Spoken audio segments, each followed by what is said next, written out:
60 workers, one washing machine, one laundry tub. When federal housing regulations say that's sufficient, most people would be shocked. But for the 2.5 million farm workers who harvest America's food each year, this is just the beginning of what life on the farm actually looks like. These are the people who pick the strawberries in your fridge, harvest the lettuce in your salad, and gather the crops that stock your grocery store. Yet when their workday ends, nearly half return to housing conditions that would violate basic health standards anywhere else. Overcrowded barracks with broken locks, bathrooms with no privacy screens, sleeping quarters where dangerous heat builds up with nowhere to escape. For new workers arriving at these farms, the shock of that first day reveals a hidden world most Americans never see. This is what they go through. The alarm doesn't ring at a reasonable hour. It goes off at 4 a.m. Dairy workers rise before the sun to start milking by 4 in the morning, working alongside one other person to milk 90 cows, 12 at a time. Field workers aren't far behind, often starting work before dawn to beat the brutal midday heat. The average farm worker earns around $18.57 per hour for field work, which sounds reasonable until the reality sets in. That's 61% of what non-farm workers make. And those wages have to cover everything, including rent that's often deducted automatically from paychecks for the housing employers provide. But here's what catches new workers off guard: the living quarters themselves. Federal regulations require only 50 square feet of sleeping space per person. That's about half the size of a standard parking spot. Imagine your bedroom cut in half, then cut in half again. Now put a bed in it. That's home. Workers sleep in rooms so tightly packed that they can hear the person in the next bed breathing. Metal frame bunks line the walls, sometimes stacked too high, with barely enough room to walk between them. The bathroom situation is worse. Current regulations allow one toilet for every 15 workers, one shower for every 10. And here's the part that shocks people. Federal and state regulations don't require privacy screens. Rows of toilets sit side by side. Showers line up with no barriers between them. For workers coming from cultures where privacy matters deeply, this lack of dignity hits hard from day one. Then there's the laundry. One washing machine for every 30 people, one laundry tub for every 60. These aren't suggestions. These are the actual federal minimums for H-2A worker housing. And remember, these workers are washing clothes covered in pesticide residue, field dirt, and sweat from 12-hour shifts in temperatures that regularly exceed 100 degrees. The math doesn't work. Workers wait hours for a machine, or they hand wash everything in a crowded tub shared by dozens of others. The kitchen tells the same story. One stove burner shared by 9 workers, one refrigerator for every 10 people. Try to picture cooking dinner when 29 other workers are trying to do the same thing. New arrivals quickly learn to eat fast, eat late, or skip meals altogether. And the isolation is real. More than 1/3 of farm labor camps in America are deliberately hidden from public view. Tucked behind fields, down unmarked roads, miles from the nearest town. Workers in Southwest Florida have been housed in old U-Haul trailers over 15 miles from anywhere. Eastern Seaboard camps sit isolated along rural routes with no public transportation. When the bus drops workers off at these locations, many realize for the first time, they're stuck here. There's no walking to a store, no easy way to see a doctor, no escape from the heat when the day ends. And that heat is killing people. Agricultural workers die from heat-related illness at a rate 20 times higher than workers in any other U.S. industry. Between 1992 and 2017, excessive heat exposure killed 815 farm workers and seriously injured over 70,000. But those numbers are historically underreported because many workers don't seek medical care. They can't afford to miss work. They're paid by piece rate, which means the faster they move, the more they earn. Taking a break to cool down or drink water means losing money. And for workers sending money home to families in other countries, every dollar counts. Here's what a typical summer workday looks like. Temperatures in the fields run 8 to 10 degrees hotter than the reported daily high. During peak production months, July and August, workers are in those fields for 12 hours or more, in temperatures that frequently exceed 100 degrees. A study of Florida farm workers found that 46% started the workday already dehydrated.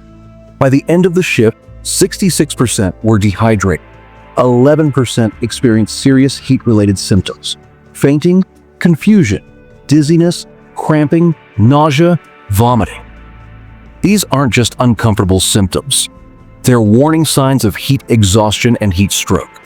And when workers return to housing with no air conditioning, no fans, and windows that don't open properly, their bodies never fully recover.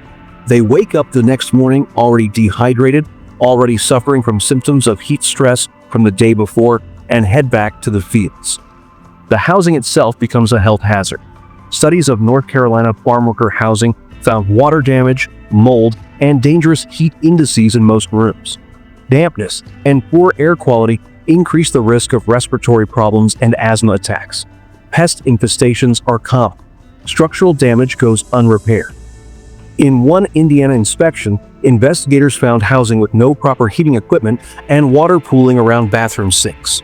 Another Texas facility had 3 beds for 5 workers, no window screens, no fire extinguishers, and no running water in the bathroom. California inspectors sometimes used FaceTime instead of in-person visits to check farm worker housing. The state employs only about 1 inspector for every 14,000 H-2A workers. Michigan has 1 inspector for every 2,000 workers and conducts visits both before and after housing is occupied. North Carolina has 1 for every 4,000. The lack of oversight means violations continue year after year. Even when inspectors catch problems, the penalty is often just a $223 reinspection fee.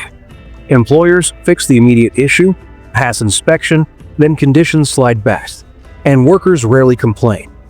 Many are undocumented immigrants who fear deportation. Language barriers make it difficult to report unsafe conditions. When workers do speak up, their concerns are often dismissed. They're reminded that their job security might be at risk. The hierarchy is clear. Long-time local employees get the safest positions and best accommodations. Seasonal domestic workers come next. Newly arrived immigrants and migrant workers on short-term visas get assigned to the toughest work and the worst housing. Here's what makes this especially cruel. These workers are classified as essential. During COVID-19, when the rest of the country stayed home, farm workers kept working. They were told they were vital to the nation. Yet COVID-19 cases among farm workers were 4 times higher than the general population, largely because of cramped, shared living spaces that made social distancing impossible. The experience changes people. Workers who arrived excited about opportunity described feeling invisible. One worker from Jamaica who came to Ontario recounted sharing one restroom with 7 others, sleeping in filthy bunk beds, watching rats join them for dinner. He couldn't sleep the first night. He sat up in shock, thinking, "I didn't come here for this." But many have no choice. Farm work is often the only job available to them. And in 2024, those jobs are harder to come by than ever. The workforce is aging.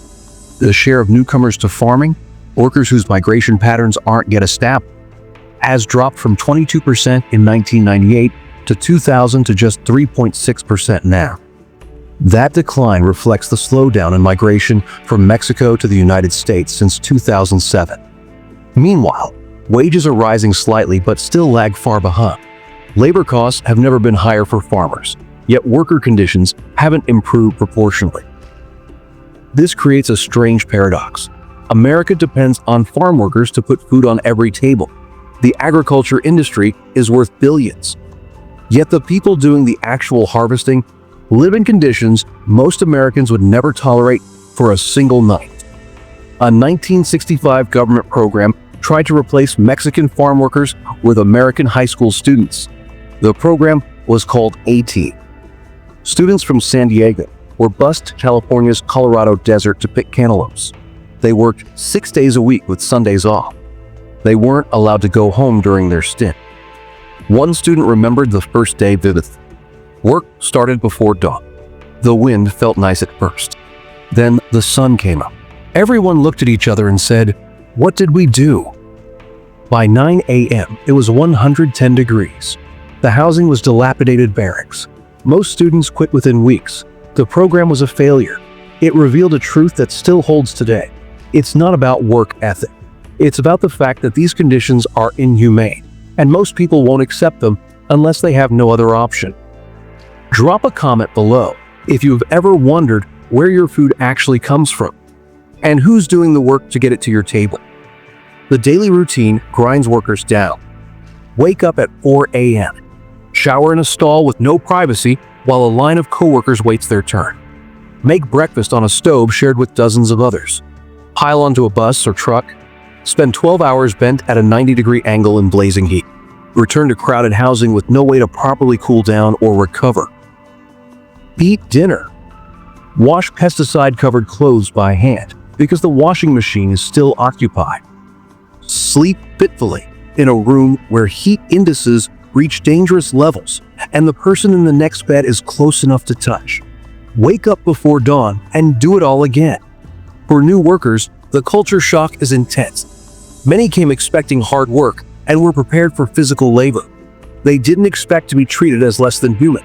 They didn't expect their basic need for privacy, dignity, and safe housing to be legally classified as luxuries.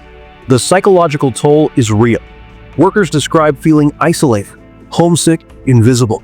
The work is hard, but the living conditions make it unbearable. Yet they keep showing up. They learn to adapt. They find small ways to claim dignity in an undignified system. They build community with other workers. They send money home. They survive. Because here's the thing about these workers. They're tougher than most people realize.